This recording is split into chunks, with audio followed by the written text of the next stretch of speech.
tu na obrázku je ten 3D model. V prvom rade ja nie som žiadny modelár, ale viem si to namodelovať väčšinou. Len je to také, že možno zdĺhavé, možno pracné, lebo neovládam ten program. No, a ja by som to tu len v rýchlosti zhrnul, že tuto je to naskicované. Čiže začal som skicou. No, vedel som, že budem začínať tým stredom a budem to vyťahovať hore a dole, takže som si najprv spravil vrchnú časť, potom spodnú časť, čiže som si okotoval, zmeral tieto, respektíve výšku, šírku, následne tieto kruhy a respektíve spravil som si iba jednu stranu. Potom som si to dal akože zrkadlovo na druhú. Čiže tuto sú tie výstupky, tie hriadelky.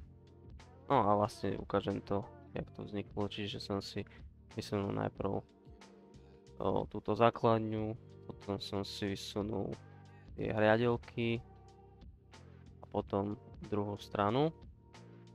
No a následne som si išiel skicovať zase zrkadlovo, to bude ten výstupok, čo tam je na týchto šufličkoch, alebo jak by som to nazval.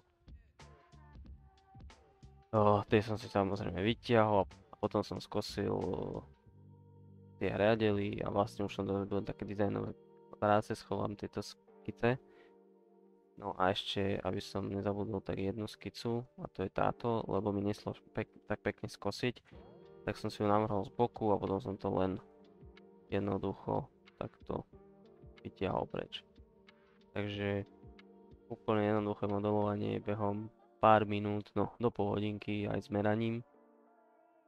No a takto som to naslajsoval v Bamboo Studio, pretože už stále prevažne robím len Bamboo alebo Orca Slicer. Čo k tomuto? No, používam texturovanú PI podložku, takže výška vrstvy 0,1, nech je to fakt tá prielnavosť dobrá. Pevnostne som to spravil tak, aby to malo viac perimetrov, čiže aby to bolo plné. No potom jediné, čo som spravil, bolo, že rýchlosť som dával akceleráciu na takú bežnú enderovskú. To z toho dôvodu, že som to tlačil, keď som bol pri tlačiarni a nechcel som, nech to tak húči, takže tak inak to nemá nejaké opodstatnenie. No a podstatné je tu hlavne to, že natočenie, teda uhol toho modelu je takýto. Pokiaľ si to ukážeme v podporách, tak som si manuálne ručne namaloval túto podpory, lebo ich tam Bamboo Studio nedalo. Absolútne netuším, že prečo. A dalo ich akurát sem, na tento začiatok. A tuto som ich tuším potom odstraňoval nejako a tuto som ich nechával.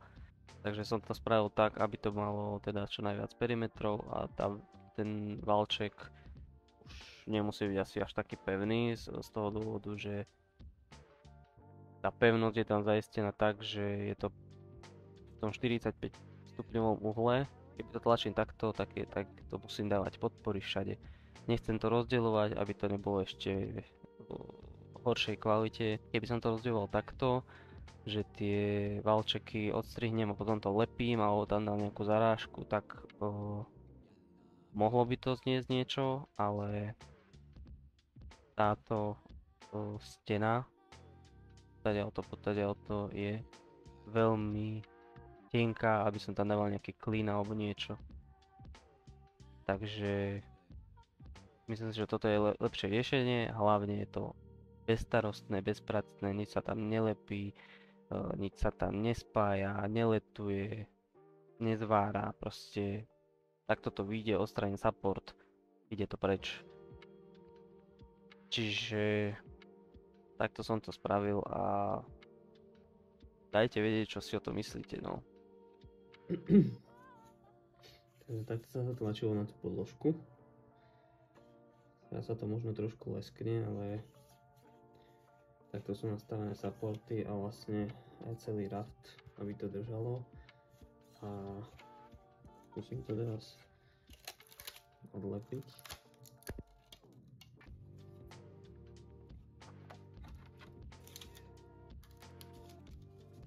Čiže to je support.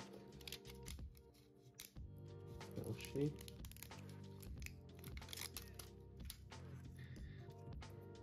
To sa teda ešte potom nožíkom uškrapká trošku a hotovo.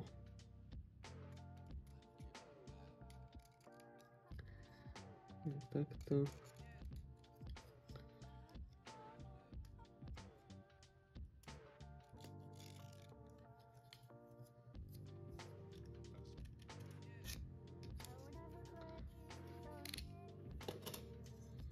No, to je výsledok.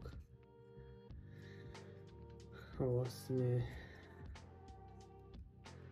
support bol iba tu a tuto. A keďže tu bude nejaká doska, ktorá bude na to tlačiť prevažne dole, čiže aby sa to takto nelámalo. Takže tie vrstvy si myslím, že budú relatívne pevné. Zatiaľ je to iba test z PLAčka. Čiže myslím si, že je tlač celkom dosť slušná.